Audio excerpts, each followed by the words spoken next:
Oke, Assalamualaikum Aldo. Waalaikumsalam, Kak. Oh ya, baik. Terima kasih kepada Aldo yang udah membuka acara pada hari ini. Baik, perkenalkan dulu sebelumnya, nama saya Dina Arsita. Baik, pada sore hari ini kita akan ngobrol-ngobrol santai dengan salah satu dosen Fakultas Psikologi Universitas Abdurrahman, yaitu Ibu Auliasaf, MC Psikolog. Baik, langsung aja kita temuin Bu Auliasaf yang berada di samping saya ini. Oke, sore Ibu. Sore. Assalamualaikum Dina. Assalamualaikum Aldo.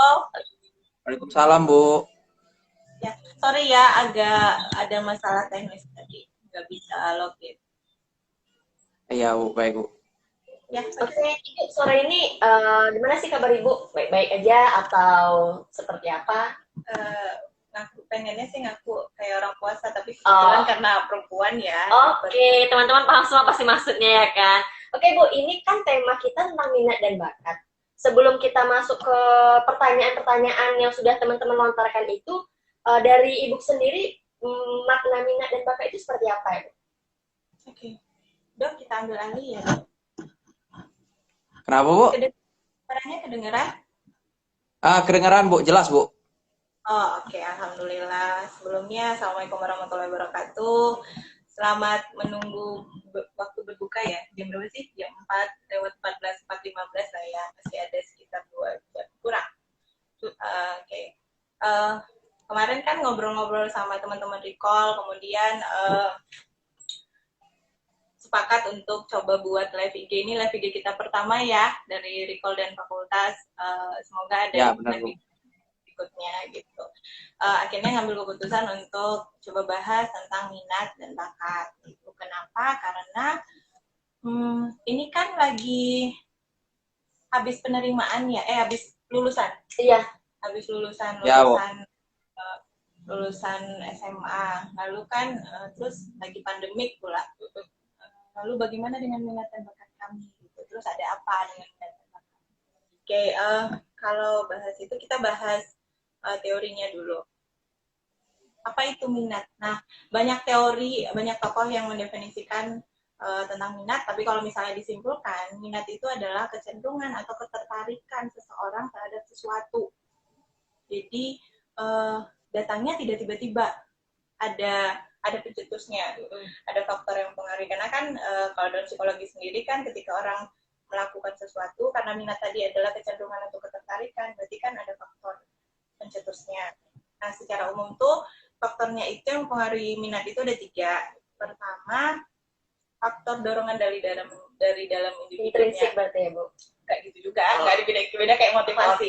Jadi kayak faktor dorongan dari si individu. Biasanya itu dorongan itu bersifat jasmani dan bersifat mental atau psikologis gitu. Nah, jasmani itu contohnya apa gitu?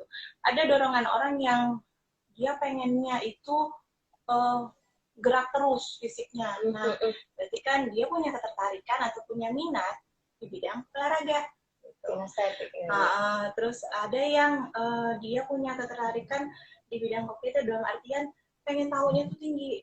Nah, dia pasti punya minat pada hal yang mencari sesuatu atau menemukan sesuatu, ya kayak analisa gitu.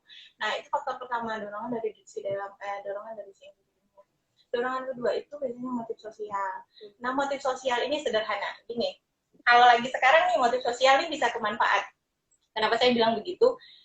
Ada nggak sih Dina dan yang lain lagi live, seneng nggak sih dulu sama drakor dulu ya? Kalau Dina kayaknya seneng drakor dari dulu. Pernah nggak sih dulu tuh? Kamu gimana Dok? Kamu seneng drakor? Kalau saya dari dulu sampai sekarang senang, Bu. Kita satu tim ya Dok? Saya enggak, saya biasa aja gitu. Biasa aja, Bu ya. Ya, terus kan akhirnya ada beberapa rekanan, termasuk adik saya pun dulu nggak suka drakor gitu. Nah, kenapa drakor saya kasih contoh untuk faktor motif sosial? Karena begini, ketika tiba-tiba, coba deh, misalnya saya dan Dina berteman atau bersahabat dekat gitu. Aku bingung nih, aku lagi hobi nonton ini, terus saya dikasih salah satu drakor apa kemarin Find Me in Your Memory. Iya, in Your Memory. Terus apa yang lagi dijadiin meme-meme banyak itu. Nah, ketika saya nonton itu tuh saya cerita sama Dina bilang iya aku juga ini, terus kita kayak ada support, kan seneng drakor nih ada lagi, jadi kayak tambah dukungan sosial, jadi kayak ada penghargaan, kayak ada dukungan dari lingkungan sosial. Nah, itu faktor yang mempengaruhi minat kita. Pernah nggak kayak gitu? Nah, teman-teman, kalau ini ada teman-teman SMA, kenapa pilih kedokteran? Pacar aku kedokteran pilihnya, sahabat aku kedokteran pilihnya. Saya ada satu teman lagi, Dok, mukanya diliatin dong. Mukanya diliatin, kita satu teman lagi nih, Dok. Halo, Dok. Halo. Di balik layar, Dok. Oh, di balik layar. Jangan Ibu, saya dan teman saya satu SMA dan kami jurusan yang sama juga. Nah, gitu. Jadi itu minat yang dipengaruhi oleh motif sosial. Jadi karena ada penghargaan, atau dulunya nggak bisa main gitar tapi coba-coba, terus pas sekali jreng, terus salah satu rekan bilang bagus kamu main gitar. Masa iya sih? Coba lagi. Langsung terang-terang kayak mana itu? Ya kan, kalau Aldo kalau bicara di kelas kayaknya keren deh, Dok, terus bertanya terus gitu kan, Dok. Nah, itu motif sosial, jadi punya minat untuk motif melakukan sesuatu gitu. Nah, yang ketiga itu faktor yang mempengaruhi minat itu adalah faktor emosional. Faktor emosional itu karena punya kenangan atau punya sisi psikologis yang secara emosional. Contoh, dulu mungkin waktu masa kecil, terutama mungkin anak-anak perempuan ya, diajak ibunya ke pasar awal-awal tuh kayak ngapa becek segala macam, ternyata beberapa kali diajak dibeliin kue, dibeliin jilbab, dibeliin apa dia ya. Nah, ada faktor emosional.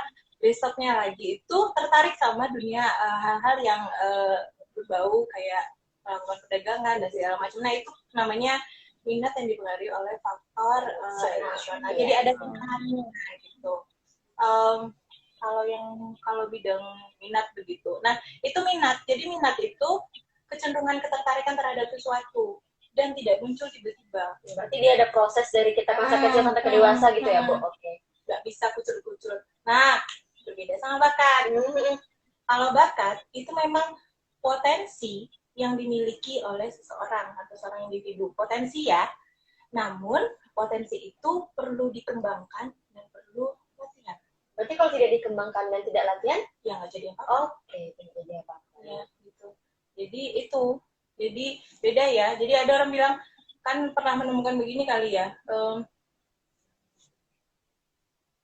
Indri sama Dina main catur.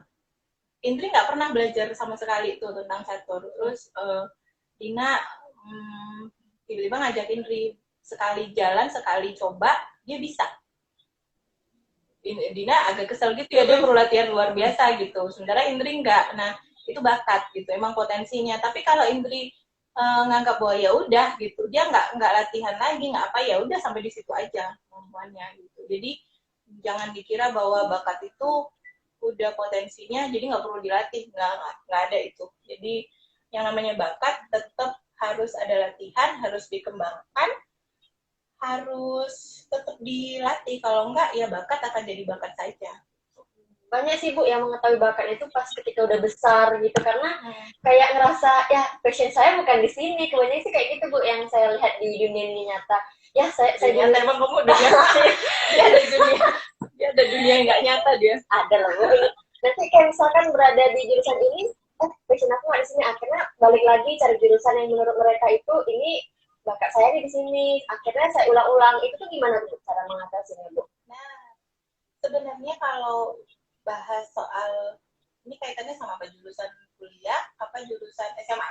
Kuliah sih, perkuliahan sih Bu. Nah, kalau jurusan kuliah banyak yang tadi Dina ceritakan bahwa saya kuliah ambil sosial misal, ternyata setelah setelah dijalanin kok kayaknya saya nggak punya bakat di sosial. Itu bukan bakat tapi minat, ketertarikan. Nah, ditarik ulur ke belakang lagi, apakah waktu memilih fakultasnya atau prodinya karena keinginannya, karena minatnya, karena ketertarikannya, atau karena yang tadi doang motif sosial, jadi kayak nggak, dorongan dari dirinya tuh kurang gitu.